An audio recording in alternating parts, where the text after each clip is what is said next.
Y bueno, hermanos, pues gracias a Dios porque me permite estar aquí. De verdad que cada vez que el hermano Ramiro me dice, Jorge, vas a preparar este tema tal y tal, miren, sufro.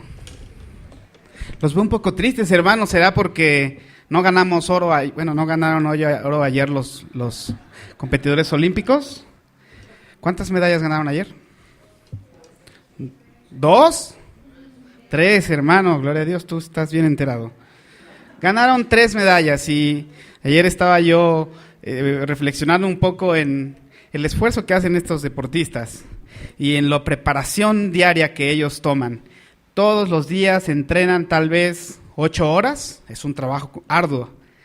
Y cuando ellos llegan a la meta, en el caso de la maratonista que llegó unos días antes a la meta en segundo lugar y se desvanece casi cruzando la meta, vienen a mi mente las palabras del apóstol y en el que ejemplifica esta vida como una carrera. Y viene a mi mente el entrenamiento que ellos hacen de cada día estarse preparando, ejercitando. Y a veces pienso, los cristianos que estamos en esta carrera, ¿nos ejercitamos diariamente? Y se escucha el silencio, ahora sí como los grillos, ¿no? Los cristianos de Roca de Vida se ejercitarán diariamente con la lectura de la Escritura, con la oración. Escucho unos amenes discretos. Los hermanos de que vinieron a la reunión de Roca de Vida hoy se ejercitarán diariamente. Amén. Es así, hermano. Ahí sí ya se escucha el poder de la congregación. Bueno, hermano, cuando vea usted una carrera de esas, acuérdese que usted también está en esa carrera y tiene que ejercitarse en la palabra. Así que, buen reto. Bueno, los veo felices entonces ahora ya que dicen que sí se ejercitan. Valores claves para la familia. Ya se me voy a quitar esto. Y este es el tema general que estamos nosotros estudiando durante estos meses. Gracias, Sergio. Durante estos meses de agosto y septiembre. Y quiero recordarles que esto tiene como propósito, y lo estamos haciendo así, porque consideramos, hermano, estamos convencidos de que es indispensable que se formen valores en las familias cristianas, basados totalmente en la palabra de Dios, basados en el ejemplo de nuestro Señor Jesucristo.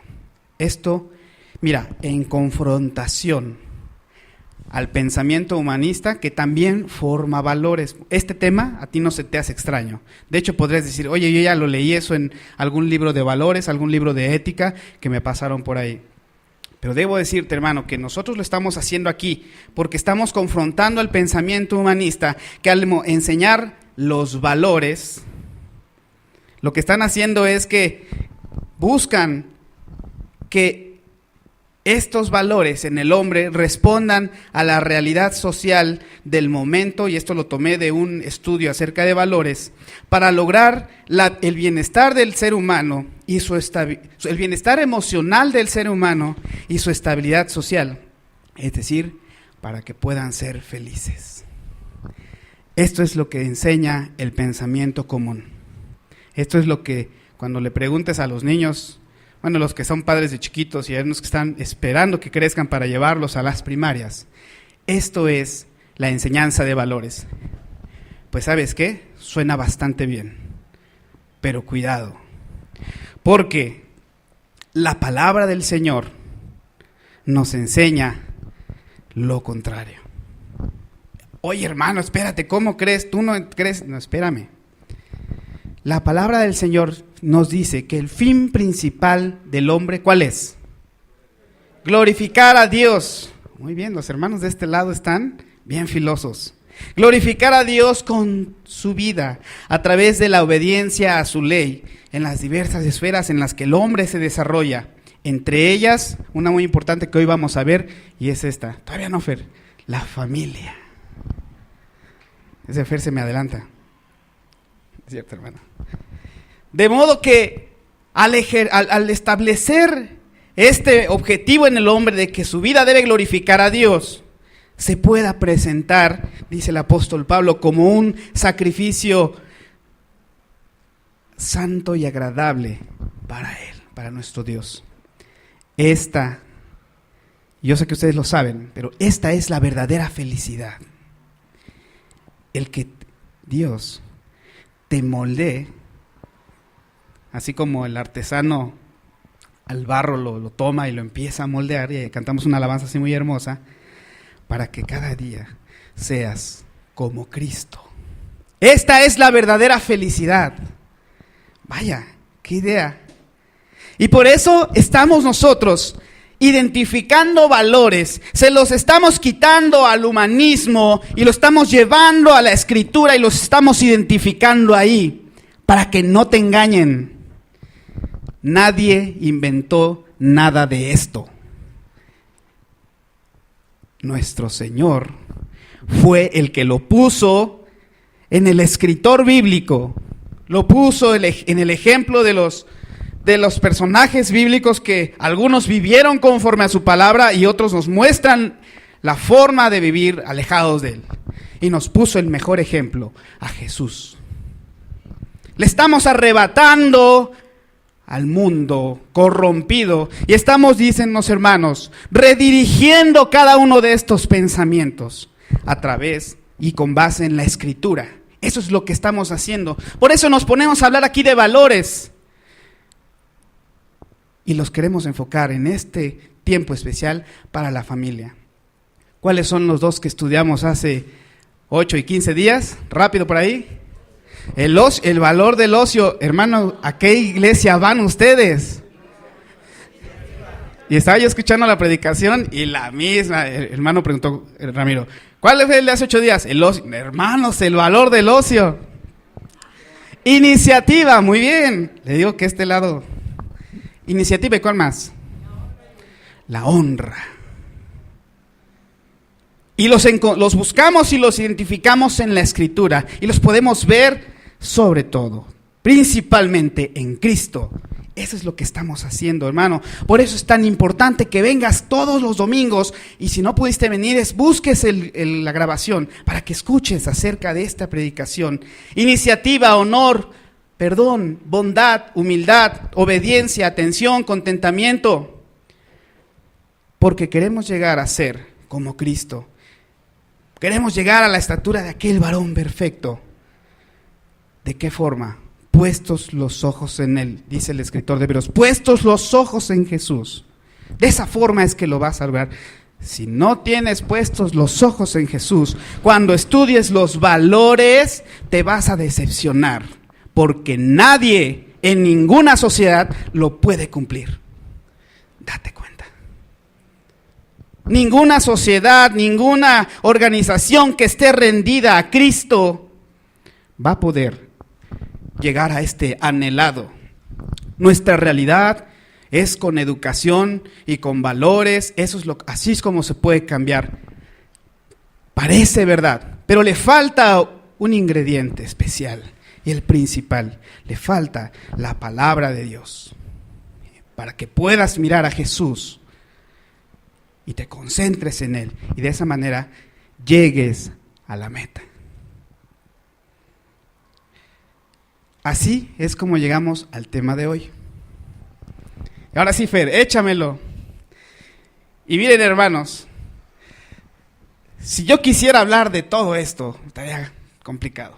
Voy a echar este no, este tampoco, y me voy a quedar aquí. El perdón.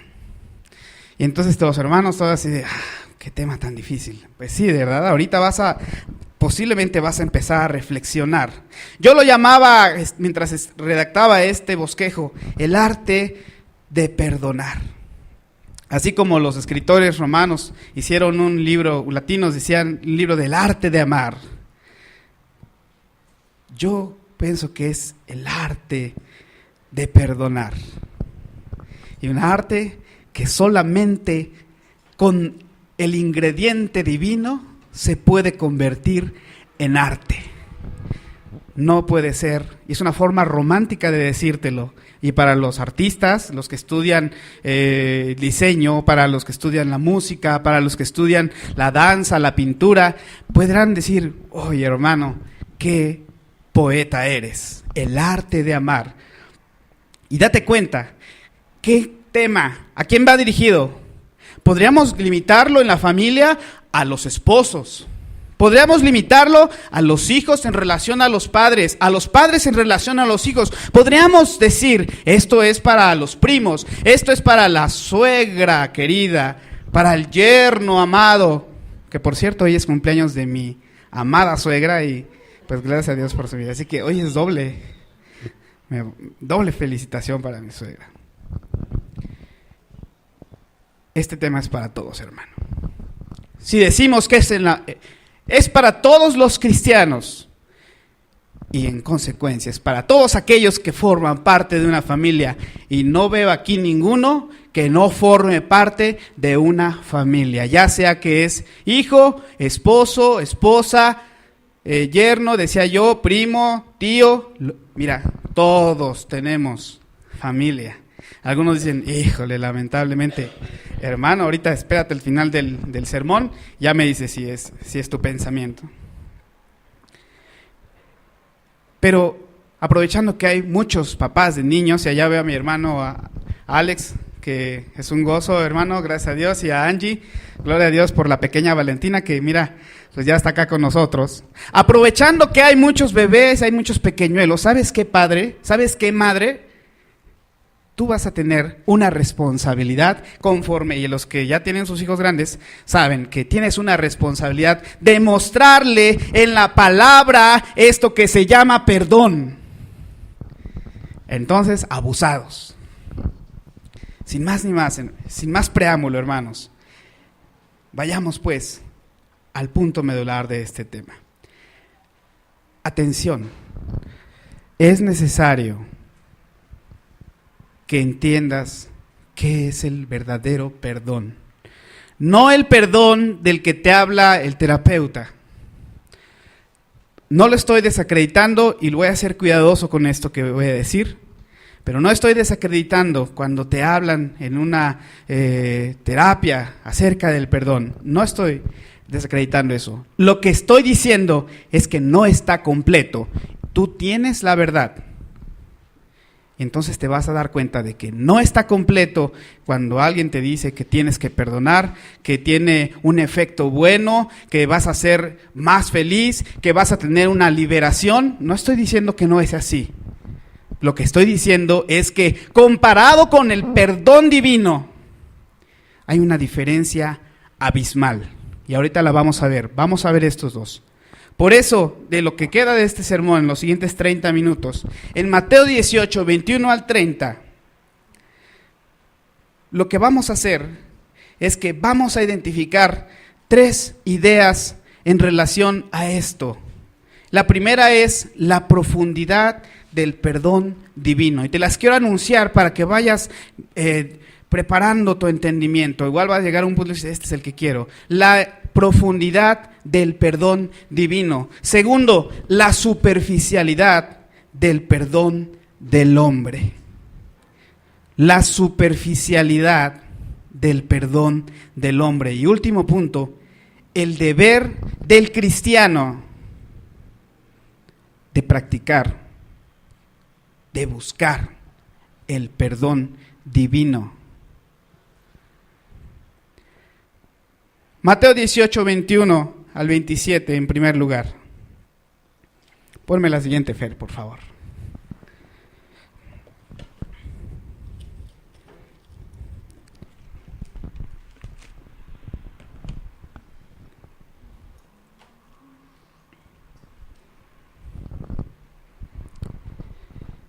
Bueno, sabes que la palabra perdón, curiosamente, esta palabra griega en este pasaje, perdón, significa remitir o perdonar deudas en cuestiones materiales y también en un sentido de pecados.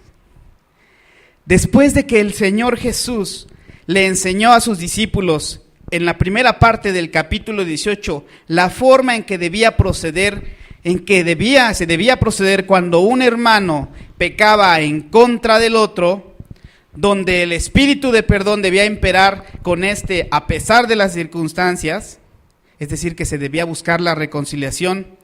Pedro se le acercó al Señor Jesús y le preguntó: Señor, ¿cuántas veces debo perdonar? Y entonces nuestro pensamiento es: ¿cuántas veces debo perdonar? ¡Qué pregunta! Imagínate, te tienes aquí al Salvador y dices: Señor, ¿cuántas veces debo perdonar? Posiblemente tenía en mente a alguien, ¿no? Tal vez estaba pensando y hoy es como mi piedrita. Oye, Señor, ¿cuántas veces debo yo perdonar? 7, y entonces fíjate cómo le dijo: 7 veces, abusado el apóstol, 7 veces, un número de perfección espiritual. Yo creo que tal vez esperaba que le dijera: muy bien. ¿Qué le contestó el Señor? Le preguntó Pedro como si fuera una mercancía. Imagínate, el perdón, ¿cuántas veces? Como si fuera algo que se pudiera medir. 70 veces 7, dice la palabra. Y si tú lo multiplicas, pues te va a resultar 490 veces. Y entonces te aseguro que el pensamiento diría: 490 veces. Espérame, Jesús estaba diciendo, fíjate qué hermoso, el Salvador le dice a Pedro que el espíritu de perdón no tiene límites. No se puede cuantificar, no se puede limitar. Le estaba diciendo: Pedro, perdona sin cesar, muestra tu misericordia. Le estaba mostrando la profundidad del perdón de Dios. Y entonces lo que hace el Salvador en los siguientes versículos es que se lo ilustra, esta profundidad del perdón de nuestro Señor, con una parábola. Y tú la conoces muy bien, porque seguramente has estudiado acerca de lo que decía el Salvador en esos momentos. Y en los versículos 23 al 27, déjame decirte, dame oportunidad de leerlo y empezar con esta primera parte. Dice la palabra del Señor. Todos tienen su Biblia, pueden decir amén.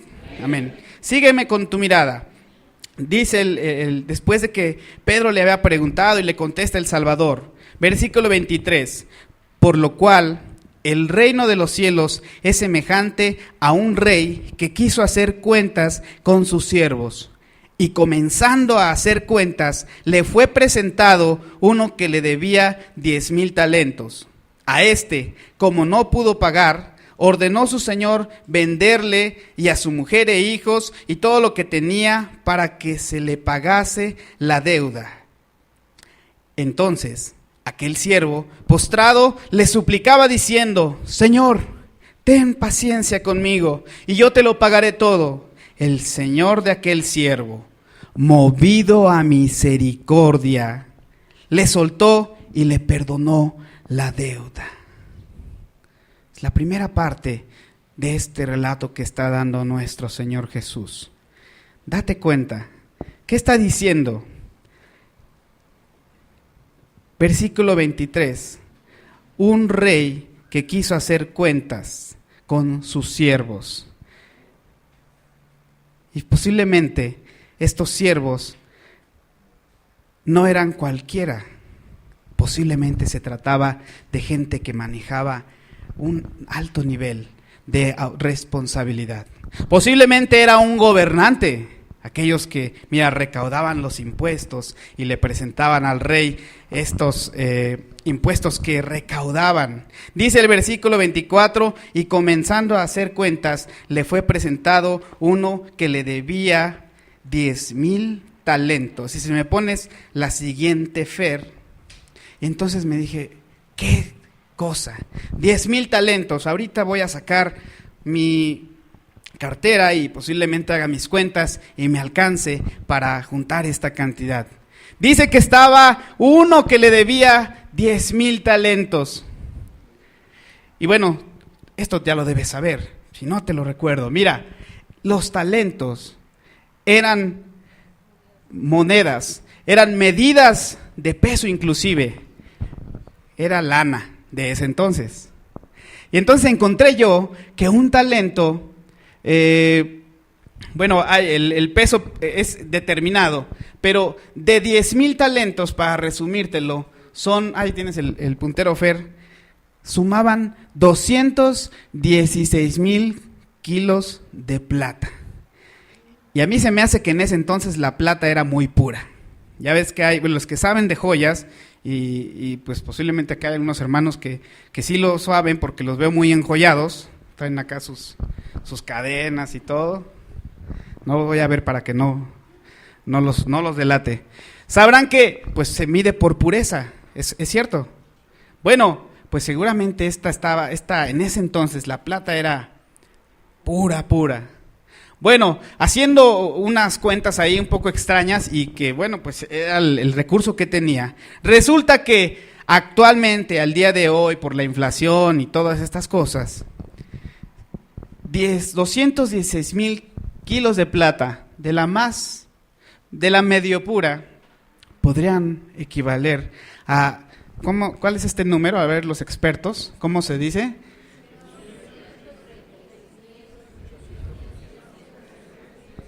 Como en el Teletón, hermanos, 133,891,135.90 pesos, dólares. Y entonces dije, ay, caray, a ver, y si hacemos nuestra conversión, a ver aquí si los más truchos, ¿cómo se lee esta cantidad?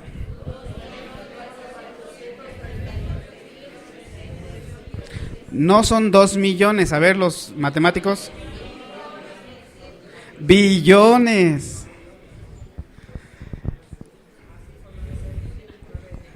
Ese dinero no lo tiene ni Obama, dice por ahí un personaje público.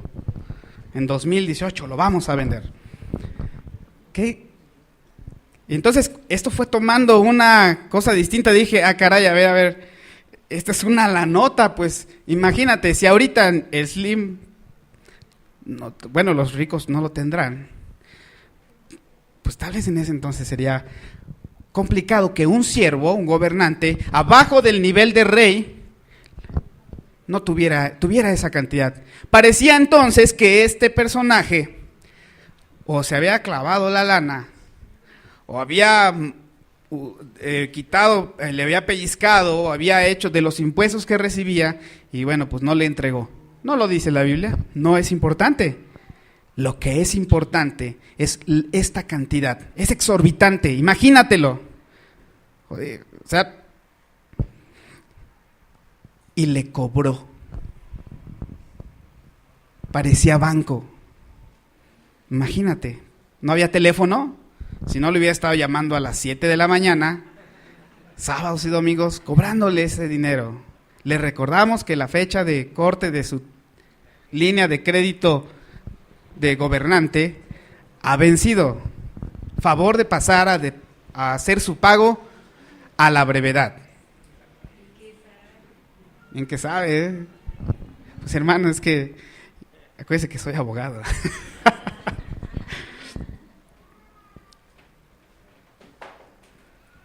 ¿Qué es la nota?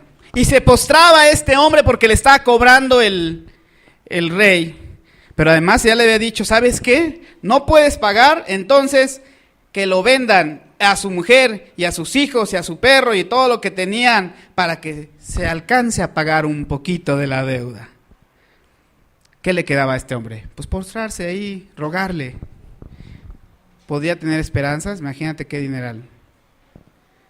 Versículo 27 dice, y esa es la parte importante, fíjate cómo el señor de aquel siervo, movido a misericordia, le soltó y le perdonó la deuda.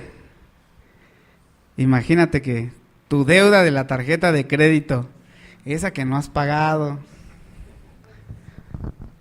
y te dice el banco, le hemos perdonado su deuda. Su casa está libre, tu hipoteca ha sido perdonada. Puedes ya disponer de tu bien. Si alguno ha tenido una cuestión, pensando en una cuestión de dinero, algún crédito, no, pues que sacó ahí en el Banco Azteca se compró una tele y de esas de pagos chiquitos. Bueno, si tú has tenido alguna deuda pues seguramente comprenderás, sí, es verdad, ¿no? Los jóvenes les recomiendo, no se hagan esclavos, según se convierten en esclavos de las deudas. Podrán entender esta de la presión del dinero, ¿no? Imagínate, ya va a llegar la fecha, no me alcanza para pagar, le van a llamar a tus contactos, a tus referencias. ¡Qué quemón! Y está bueno este ejemplo, ¿no? Para la cuestión económica, pero llévatelo a la cuestión espiritual. Y es ahí donde tiene más trascendencia. Lo económico, pues mira, luego se desaparece, ni le pagan a nadie y pues total, ahí anda la gente. Paga tus deudas. Pero si tú lo ves desde el punto de vista espiritual y la deuda espiritual que tú tienes con Dios, te vas a dar cuenta de que esto es algo impensable, humanamente impensable. Cada pecado que cometemos es una deuda con Dios. Cada pecado que tú cometes es una deuda con Dios. No es al banco, no es al agiotista, es con Dios. Y Dios no se le pierden los registros de las deudas que tienen todas las personas con Él. Esta deuda del pecado es una deuda infinita.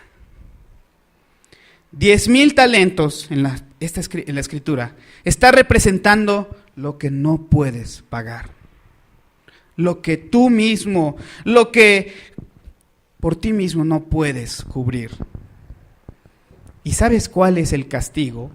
Así como le dice a él que lo vendan, y a sus hijos y a su mujer, ¿sabes qué? El castigo por el pecado, y lo sabes bien, hermano, el castigo justo por esta deuda es la muerte eterna. Romanos, lo has tú aprendido desde que conociste el Evangelio. Ese es el pago, es lo máximo que podemos dar. Pero ¿sabes qué? Y otra cosa, a veces tú lo sabes, pero estás inmune a esto. Y hasta que el Señor, por algo en su plan perfecto, te empieza a pedir cuentas, así como a este le pidió a este gobernante o a este siervo lo llamó, a ti pasa algo que te acerca, no sé, tal vez una enfermedad, tal vez una tragedia familiar, tal vez una cuestión emocional. Hasta entonces, a veces la gente, el pecador, se preocupa por esta condición espiritual de muerte. Pero Dios, es la parte hermosa, por pura gracia, por la obra de Cristo en la cruz del Calvario, ¿sabes qué? Está dispuesto a perdonar a todos aquellos que se presentan ante Él, se arrepienten de sus pecados y se humillan con fe y arrepentimiento, decía yo. El perdón de pecados es obra del inmenso amor de nuestro Señor. Versículo 26 y 27, dice ahí el 27 específicamente, fue movido a misericordia. Este es un atributo de nuestro Dios. Movido a misericordia. Este es el perdón divino. Es la remisión de los pecados del hombre. El hombre que es imposibilitado para justificarse a sí mismo mediante tus esfuerzos, para librarse de la culpa por sí mismo, es imposible. Solo por el sacrificio de Cristo, por la misericordia de Dios, es liberado de la deuda que tenía a través y librado de la muerte eterna. Y desde ese momento es que empieza él a vivir esta vida renovada, una vida eterna. Este es amor profundo, porque este no puede cambiar.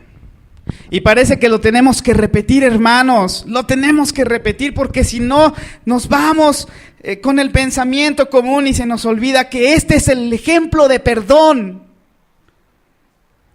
En contra o en confrontación, siguiente Fer, con el perdón del hombre.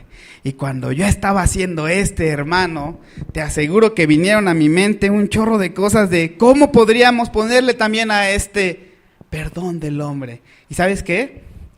Me vino inmediatamente la frase popular. Podría llamarse también esto de perdono, pero no olvido. Todos se la sabían, ¿verdad? Todos se la sabían, estoy segurísimo. En los diversos idiomas que puede haber en todo el mundo, perdono, pero no olvido. Hasta en hindi lo encontré. O ni perdón ni olvido, si tú quieres ser más radical, ¿no? Hasta, fíjate, el pensamiento viene hasta en el arte, en todo esto en la música, hay canciones que hablan acerca de que te perdone Dios. Es más, hasta hay un melodrama de estos de Televisa que se llamaba que te perdone Dios, yo no. Salía este muchacho, muy famoso en los años 80s, 90s, Sergio Goyri, ¿no? ¿No lo conocen, hermanos? Híjole, siempre que les digo se hacen como que no. Y la otra señora, Rebeca Jones, muy bien. Es de mi equipo. Sí la veía la hermana. Nos da risa, de verdad, da risa y ¿cómo es posible? Pero es que es la realidad del pensamiento humano. Sí te voy a perdonar, pero no puedo olvidar lo que me has hecho. ¿No? Discúlpame. Ya estamos bien, cuentas claras, pero no lo puedo olvidar. Ese no es el perdón de Dios. Fíjate cómo en el versículo 28, este hombre saliendo, dice aquel siervo, halló a uno de sus consiervos que le debía 100 denarios y haciendo de él, o sea, agarrándolo, le ahogaba diciendo, págame lo que me debes. La fecha de corte de su tarjeta ha vencido. Pase a pagar a la brevedad posible. 100 denarios. Y dije, pues ha de ser una la nota. Espérame. Y la tienes, Fer. ¿Sabes qué? Un denario son 4 gramos de plata aproximadamente. Por 100 son 400. Por lo que cuesta el gramo de plata, podríamos hablar de $247. $247. Bueno, esos seguramente sí los tiene Obama. 4,500 pesos. Pero si tú comparas los otros billones frente a 4,000 pesos, pues es ridículo, ¿no? Pero este hombre que había sido perdonado, que había suplicado misericordia, ya estaba acá asfixiando al otro, diciendo, págame mi dinero, es mi dinero, yo me lo gané, devuélvemelo. Y entonces su consiervo, el versículo 29, postrándose a sus pies, le rogaba diciendo, pero tienes que pensar en cómo era la escena. A ver quién se va a arrodillar aquí. Imagínate aquel hombre suplicándole lo mismo que le había dicho antes. El 30 dice, mas él no quiso, sino fue y le echó en la cárcel hasta que pagase la deuda. Él no perdonó. Bueno, perdonó, pero no olvidó, porque lo fue a denunciar a las autoridades. Y en ese tiempo, a diferencia de ahora, las deudas ameritaban cárcel y hasta pérdida de la calidad de la libertad. Hoy, pues, nadie puede ir a la cárcel por deudas civiles, dice la Constitución. No te alegres, paga tu tarjeta. Pero en ese entonces perdías la libertad. No lo olvidó y lo mandó a la cárcel. El versículo 31 dice, viendo sus consiervos lo que pasaba, se entristecieron mucho y fueron y refirieron al Señor todo lo que había pasado. ¿Qué observamos aquí? La deuda era muy pequeña. Pero si lo trasladamos a un punto espiritual más allá del material, podríamos darnos cuenta que las ofensas que recibimos de nuestros prójimos bien podrían considerarse insignificantes respecto de lo que nosotros hacemos las ofensas que hacemos a Dios día con día. Imagínate, no significa que por nuestra parte, del otro lado, debamos considerar que estas ofensas que hacemos al prójimo son insignificantes y entonces allá andemos ofendiendo y pecando en contra de nuestro prójimo a fin que son insignificantes. No, porque de este lado se las estarías haciendo también a Dios. No es un permiso para pecar, es más bien una motivación para tener disposición de perdonar. El acreedor, este siervo que le habían perdonado, él olvidó que se encontraba en la misma situación un poco tiempo atrás y que tuvo que implorar de la misma forma y arrodillarse, postrarse, para recibir la remisión total de su deuda. Y esto es, dices, qué mala onda, ¿no? Qué mala onda este cuate, ¿cómo pues, le perdonaron? Voltéate a ver a ti mismo, hermano. Veamos nosotros mismos.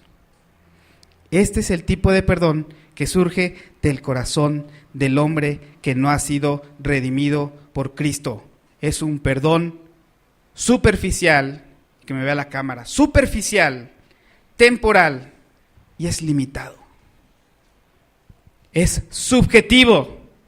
Depende totalmente de cada persona y de los parámetros que ha establecido para decir, bueno, merece el perdón o no merece el perdón.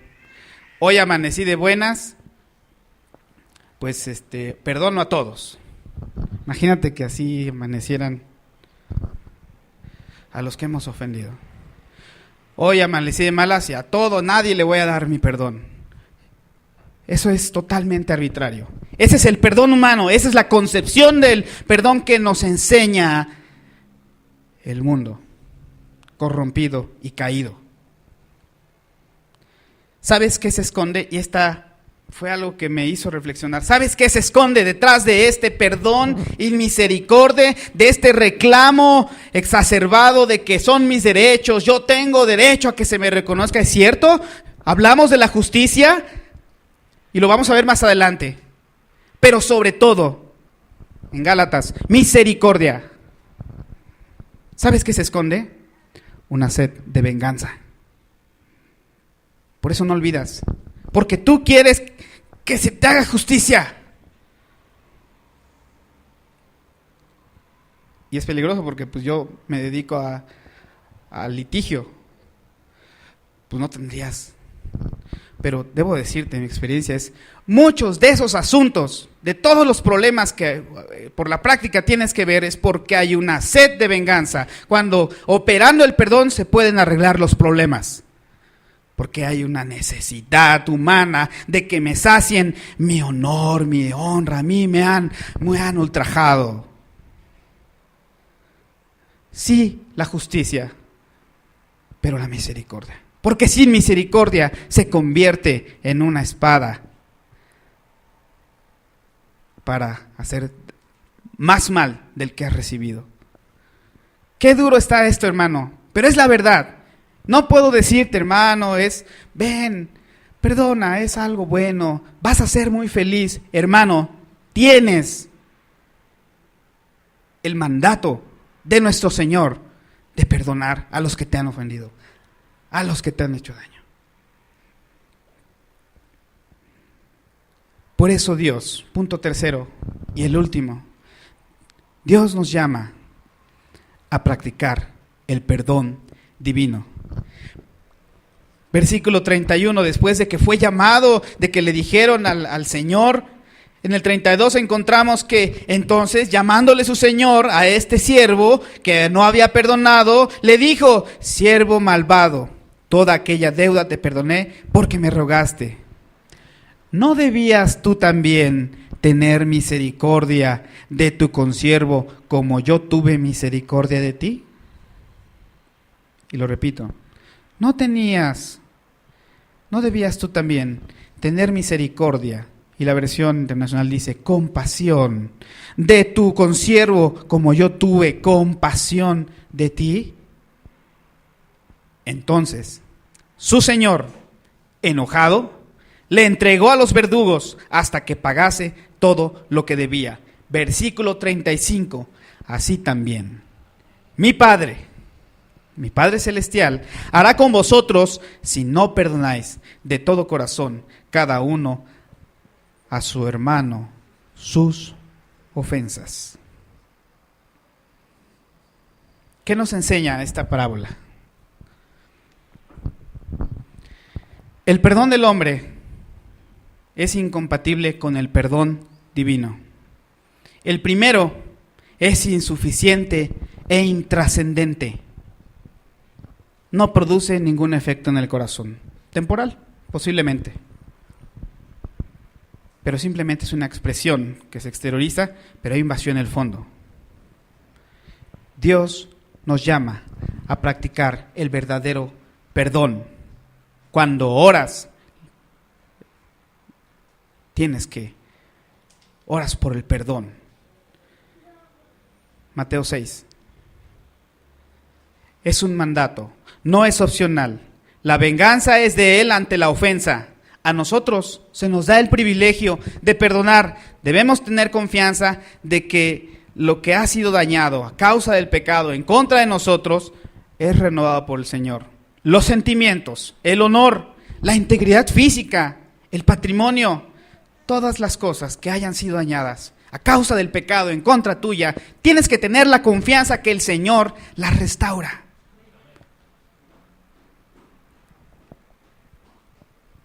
Implica, es una cuestión de fe también, no voy a abundar en esta parte, pero es entendible esto que te estoy diciendo. Tienes que tener la confianza de que eso lo va a restaurar el Señor. Y entonces la venganza, la justicia la aplica el Señor. No buscar la venganza, sí la justicia, pero con misericordia. El pecador que ha sido perdonado debe tener el anhelo de perdonar a cualquier persona que haya pecado contra él, y debe hacer lo que esté en su poder a fin de producir una reconciliación completa. Esto es todo lo que enseña el capítulo 18. Leyéndolo en su conjunto te vas a dar cuenta de que si tú has sido agraviado, entendiendo el perdón divino, vas a buscar la reconciliación completa. Versículo 35. ¿No debías tú también tener misericordia de tu consiervo como yo tuve misericordia de ti? Si en verdad comprendes, querido hermano que me estás escuchando, la remisión de tu deuda por el pecado, pero la remisión de tu deuda a causa del pecado, entonces no te debe costar trabajo alguno perdonar a los que pecan contra ti. Todos hemos sido perdonados, y eso estoy seguro porque tengo la confianza de que el Señor nuestras transgresiones, mira, las ha borrado.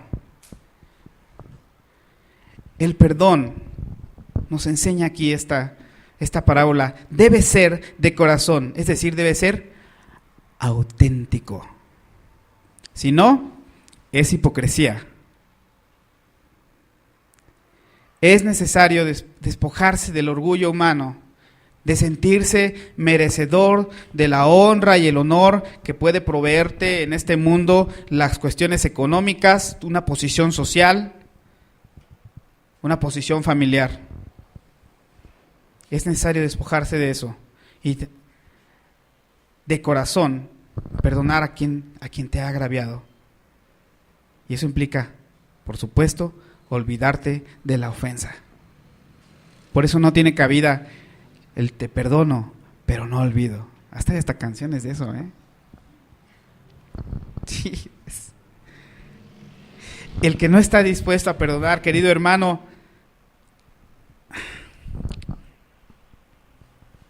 no puede perdonar a sus deudores, a los que pecan en su contra. Te repito esto, el que no está dispuesto a perdonar a sus ofensores, a los que pecan en su contra, a los que han pecado en su contra, a los que le han hecho mal, no está arrepentido de sus propios pecados y no puede experimentar la seguridad del perdón. Esto es porque nos deja a todos acá. hay que tener la disposición de perdonar. Y no preguntar, ¿cuántas veces, Señor?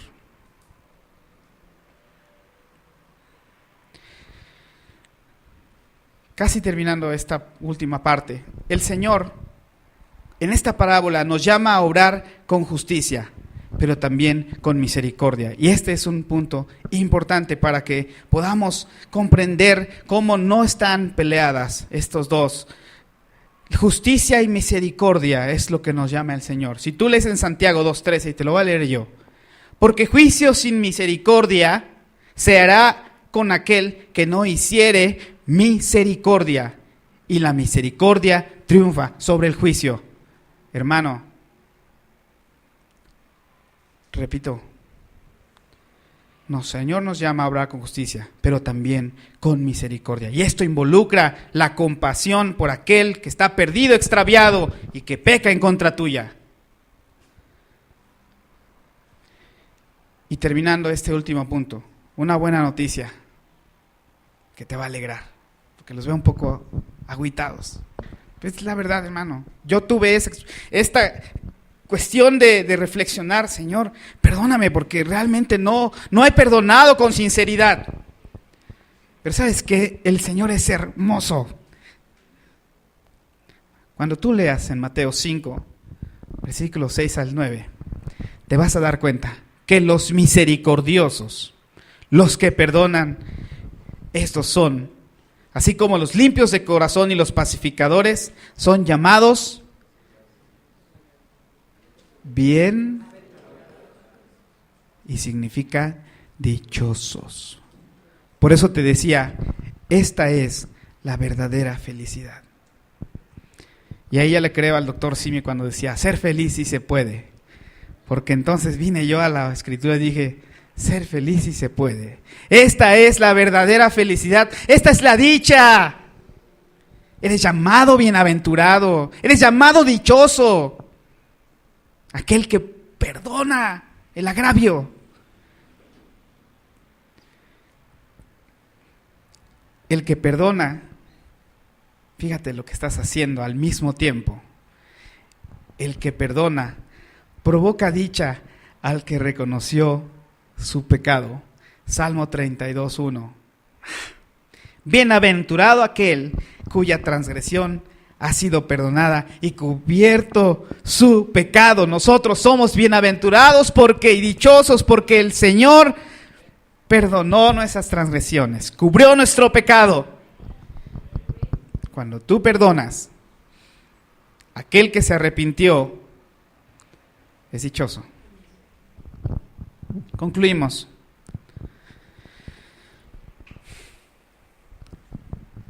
Esa es la última Fer. ¿Sí, verdad?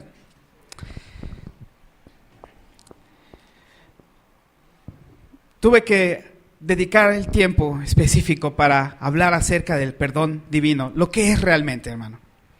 Y tú tienes una tarea muy importante el día de hoy. Tienes que llevártelo esto a tu casa. No te lo puedes guardar aquí. No puedes guardarlo en tu apunte, que gracias a Dios que muchos toman sus apuntes.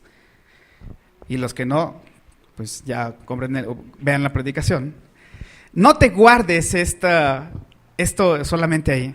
Tienes que llevártelo, porque cuando lo entiendes, entonces estás capacitado para plantarte en tu familia, con tu familia, y entonces practicar el perdón. ¿Y quién es el más cercano en tu familia? Para los esposos, pues la esposa. Para la esposa, el esposo. Para los padres, los hijos. Y para los hijos, los padres. Y así conforme se va abriendo toda la cuestión esta del parentesco, tienes que irte a practicar el perdón. Es muy difícil, hermano. Usted no sabe todo lo que me han dañado a mí. No lo sé, ni me lo imagino. Pero yo no lo inventé, hermano. Dijo el hermano Ramiro hace 8 días. Si bien en la Escritura tiene un propósito, que nos hagamos como Cristo. Cristo, ¿sabes qué? Perdonó a sus ofensores.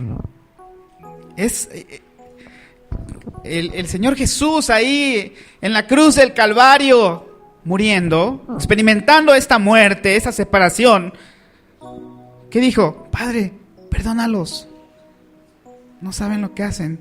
Perdónalos. Y estaba diciendo solamente a estos que estaban ahí crucificándole, aventándole, insultándolo. Estaba refiriéndose a toda la gente. Hasta a sus hermanos, pues. No puedo, hermano. No puedo. Claro que sí puede, hermana. Sí puede, hermano. Usted puede perdonar. Porque cuando el Señor viene y toma tu corazón, mira, te prepara para que sigas estos que son sus mandamientos. Tienes que experimentar el pecado en contra tuya. Es inevitable. El Señor Jesús decía, Padre, perdón, en la oración modelo, perdónanos nuestras deudas, como también nosotros perdonamos a nuestros deudores. Es decir, va a pasar. Seguramente ya ha pasado. Pero tienes que ejercitarlo. Y el primer lugar donde tienes que hacerlo es aquí, con tu familia. Pensaba yo, bueno, pues tal vez no hay problemas y la gente está bien. A veces no pasa así. ¿Sabes qué sucede? Que luego lo guardas, con el tiempo vas así guardando rencores, y llega un punto en el que explota la cosa ahí y hay separaciones, hay iras, hay contiendas. Y pues es algo, te decía yo que en la práctica, pues son los problemas, pues es mi área de trabajo en muchas cosas. Y tengo que ver los problemas allá y meterme y ¿sabes qué es lo que sucede? Que desde lejos te das cuenta, es una cuestión de falta de perdón. Si volteas a ver a ti mismo, yo me volteé a ver, pues son cosas que eran necesarias. Es por falta de perdón. Nosotros tenemos la bendición de acceder a es un privilegio, a este privilegio de perdonar y ser dichosos. Yo quiero, hermanos, de verdad, con toda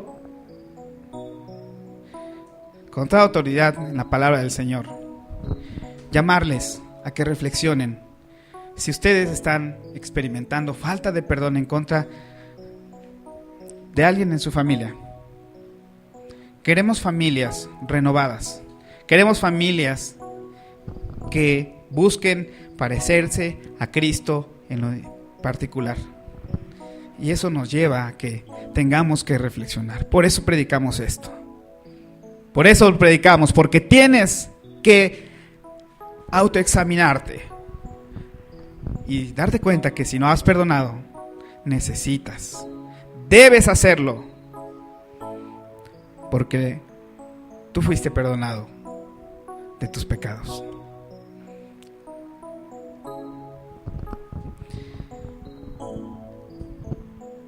Y para terminar,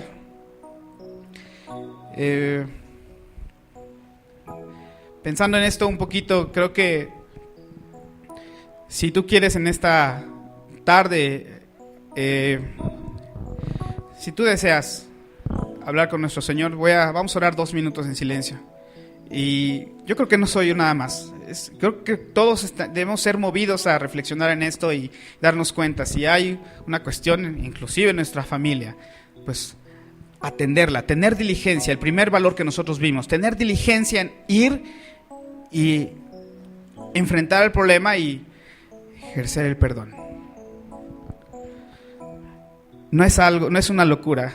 Bueno, fue una locura, pero el testimonio está en la gente que ha superado estas cuestiones, estas situaciones, y de cosas muy difíciles y muy extraordinarias que dices, órale, pues ahí están y es gente que nos puede decir, yo he perdonado, yo he experimentado eso que tú estás diciendo.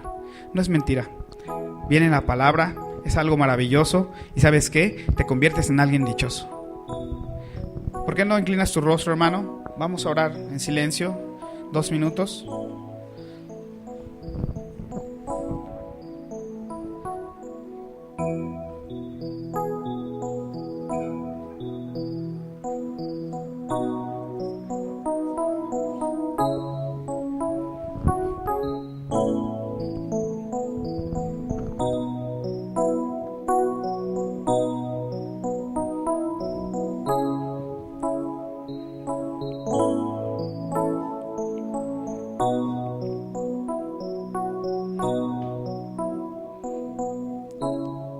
amado Señor, lo primero que queremos hacer en este momento es confesar nuestros pecados, y el no perdonar es un pecado, Padre, porque es una transgresión a tu ley, porque pues tú claramente has puesto de que al haber sido nosotros perdonados, debemos obedecerte y de corazón perdonar a aquellos que nos han hecho daño.